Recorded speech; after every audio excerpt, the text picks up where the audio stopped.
Ann and Keith, sorry, I can barely hear you with this wind out here. 97% of Fairfield has no power. 5 homes underwater, and 12 people had to be rescued by boat late last night into the early morning hours because they didn't listen to the warning. Joining me live is Assistant Fire Chief Chris Tracy. Chris, it is a mess here. Yes. I mean, the first selectman tells me that this is far worse than Irene. It's worse than Irene. It's worse than the flooding in '92, which I also was here for. What we're looking at is a 3-tide storm. Irene was 1. It came and went quickly.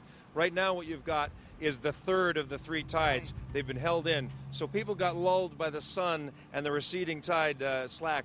But now we're going to see that 3rd tide come in, and we're going to see the devastation down there. It's pretty horrific. 5 homes washed to sea that we know of, other homes perhaps, and we haven't even begun to go into the homes and check for people.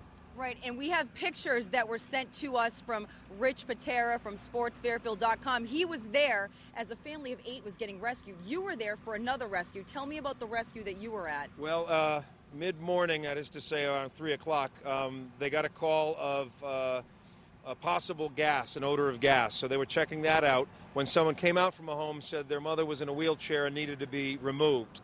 Well, the boat that they had wasn't going to be effective for a wheelchair, so they had to get a second boat. They went down, made the rescue of the wheelchair person and also 3 other family members, brought them to the shelter as we had the 8 previous, and we've made additional boat rescues this morning. So people who didn't heed the warning... They need to still. It's still dangerous out here. And the warning now is stay in place, protect in place. The governor made the message yesterday. Once you're inside, stay inside. When you go to our info centers, that's what we're telling you. Stay inside. If the water were to rise up enough, go up to the 2nd floor. We're not going to expect that today. All right. Thank you so much for your information. You. We appreciate that. Now, Ann and Keith, the governor will be here shortly from what we're told to assess the damage here because, again, it is pretty bad.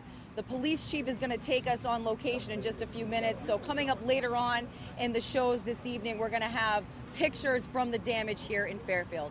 For now, we're live in Fairfield. Aaron Logan, News 8.